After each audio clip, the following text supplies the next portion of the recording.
지도자 모세가 굉장히 화가 났습니다. 자기가 잠깐 없는 사이에 백성들이 금송아지를 만들어 놓고 그 앞에서 춤을 추고 금송아지를 숭배하는 모습을 보았기 때문에 그렇습니다. 그래서 하나님이 직접 깎아서 만들어 주신 돌판을 집어던져서 깨트려 버린 겁니다. 거룩한 분노를 표출한 겁니다.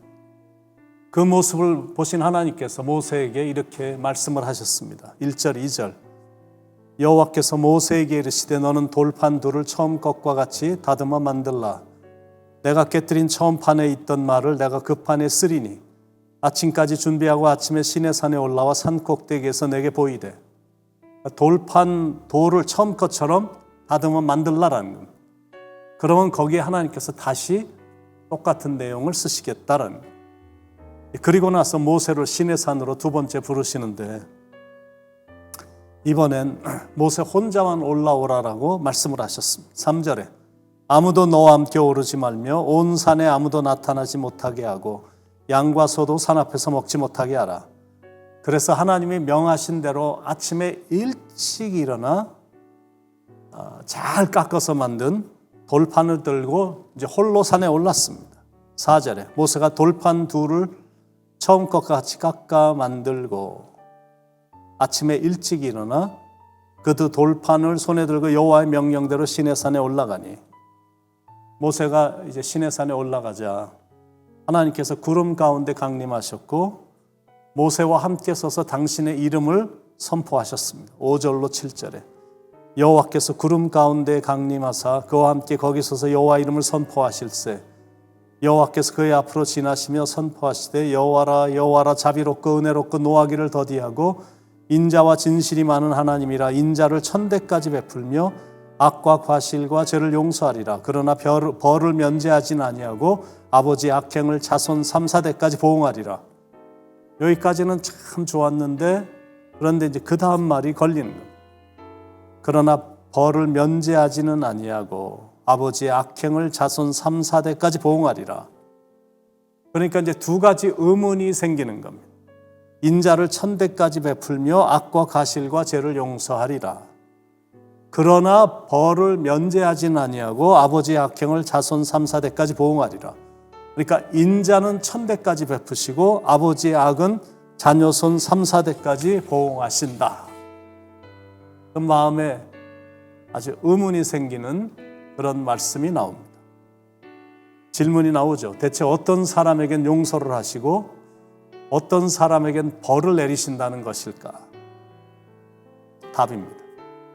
하나님께 와서 겸손히 회개하며 하나님의 자비를 구하는 사람은 하나님께서 자비로 감싸주시고 회개하지 않는 사람은 no mercy, 자비를 베푸지 않으신다는.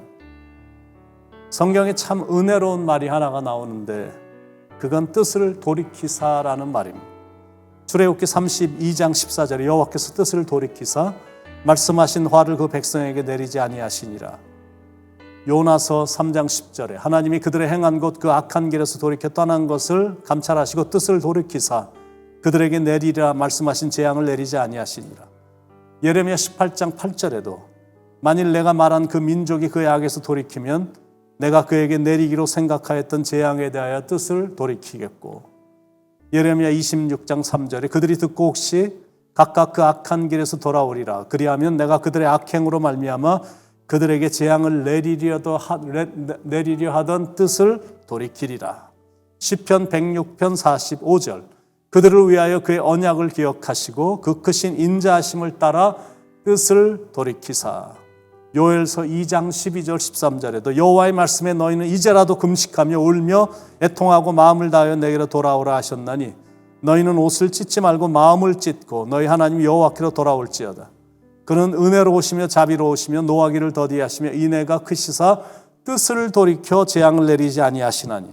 그러니까 아무리 큰 죄악을 저질렀다 할지라도 마음을 찢고 하나님께 돌아오고 회개하면 하나님께서 뜻을 돌이키사 그 모든 죄에서 용서를 베풀어 주신다라는 것. 그러나 끝까지 회개하지 않는 자는 뜻을 돌이키지 않으시고 형벌을 내리신다라는 것. 그러므로 인자를 얻는 사람이란 회개하는 사람이고 벌을 받을 사람이란 회개하지 않는 사람입니다. 자, 두 번째 질문입니다. 대체 어떤 집안을 하나님께서는 천대까지 인자를 베푸시고 어떤 집안을 3, 4대까지 보응하시나? 이것 질문에 대한 또 답입니다. 하나님을 사랑하고 영과 진리로 예배하는 집안에게 인자를 베풀어 주시고, 그러나 우상을 만들어 놓거나 그 앞에서 절하는 집안은 하나님이 대단히 미워하신다는, 그런 가정은 3, 4대까지 보응하신다는. 모세가 그 말을 듣자 즉시 몸을 땅에 엎드려 하나님께 용서를 구했습니다. 8절 9절. 모세가 급히 땅에 엎드려 경배하며 이르되 주여 내가 주께 은총을 입었거든 원하건대 주는 우리와 동행하옵소서. 이는 목이 뻣뻣한 백성이니이다. 우리의 악과 죄를 사하시고 우리를 주의 기업으로 삼으소서. 그렇게 간절히 하나님 앞에 중보기도를 드렸더니 하나님께서 이번에도 마음을 바꾸신 겁니다. 10절에 여호와께서 이르시되 보라 내가 언약을 세우나니 곧 내가 아직 온 땅 아무 국민에게도 행하지 아니한 이적을 너희 전체 백성 앞에 행할 것이라. 내가 머무는 나라 백성이 다 여호와의 행하심을 보리니 내가 너를 위하여 행할 일이 두려운 것임이니라. 그러니까 하나님께 겸손히 와서 엎드리기만 하면 되는 겁니다. 그리고 하나님의 인자와 자비를 구하며 간구하기만 하면 되는 겁니다. 그리고는 하나님께서 다시 언약을 세우십니다. 10절 여호와께서 이르시되 보라 내가 언약을 세우나니 그리고 이적도 행하실 것을 시사하셨습니다. 10절 후반부에 곧 내가 아직 온 땅 아무 국민에게도 행하지 아니한 이적을 너희 전체 백성 앞에 행할 것이라.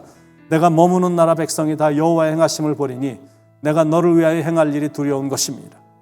광야를 지나는 동안 만나와 메추라기를 먹이시고 반석에서 물을 내시는 등의 기적뿐 아니라 요단강을 건넘과 특히 가나안 7 족속들을 멸하는 일을 하실 것이다라는 약속입니다.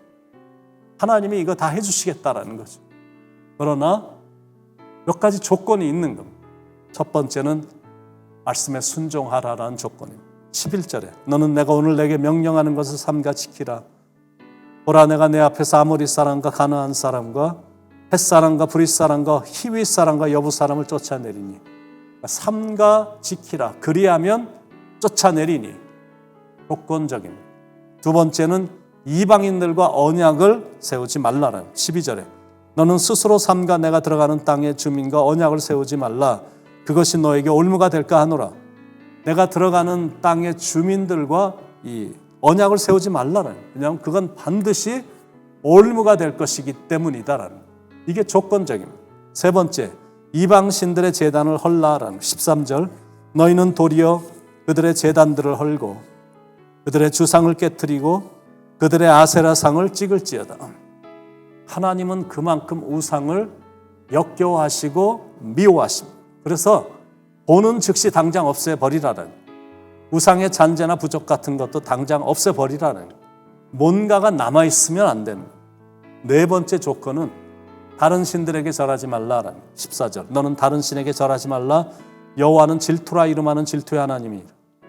우상을 제거하고 더 이상 우상을 섬기지 않는 것은 하나님의 백성들에겐 a must, 반드시 해야 되는 거예요. 왜냐하면 우상을 섬기는 건 영적 간음이기 때문에 그렇습니다. 남편이 나도 사랑하고 똑같은 사랑을 다른 여인에게도 한다면 그래도 나를 많이 사랑해 준다고 남편에게 고마워하겠습니까? 그렇지 않거든. 아무리 나를 많이 사랑해 주고 선물도 많이 주고 좋은 데 데리고 다니면서 맛있는 것도 먹여주고 그런다 할지라도 다른 여인을 자기를 사랑하듯 사랑한다면 그건 사랑이 아닌 겁니다. 영적인 부분도 똑같습니다.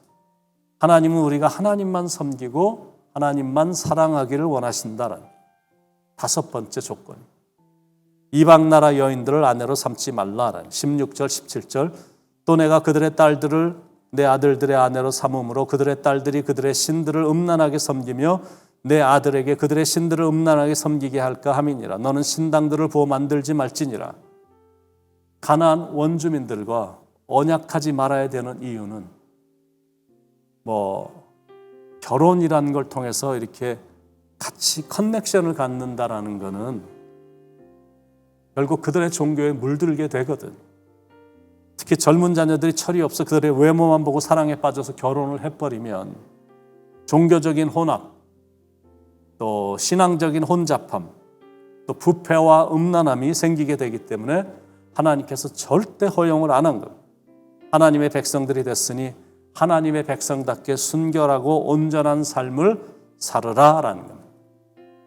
그 말씀을 지금 우리에게도 말씀하고 계시는 겁니다. 하나님 우선주의, 하나님 제일주의, 하나님이 우리에게 원하시는 신앙으로 일관하라, 그겁니다. 그렇게 인생을 살 때 하나님의 기쁨이 되고 하나님에게 큰 영광이 되는 삶을 살게 되는 겁니다. 오늘도 하나님을 사랑하며 사는 순결한 주님의 신부로서의 아름다운 깨끗한 삶을 살아가는 아름다운 축복의 하루가 되시길 예수님의 이름으로 간절히 축원을 드립니다. 기도하시겠습니다. 사랑의 하나님, 하나님의 말씀에 순종해서 내가 아름답게 하나님의 말씀에 전적으로 순종하는 사람이 되고 하나님을 그렇게 뜨겁게 섬기며 사랑하며 예배하는 자가 돼서 나로 인해 천대가 복을 받는 이런 복의 가문으로 삼아주시길 간절히 바랍니다. 걸어다니는 전도자로서 하나님의 백성답게 거룩한 주의 신부로서의 아름다운 삶을 통해 하나님의 기쁨, 하나님께 영광, 사람들에게는 참 은혜가 되는 그런 삶을 살아가도록 성령님 인도해 주시옵소서. 사랑이 많으신 예수님의 이름으로 간절히 기도드립니다. 아멘.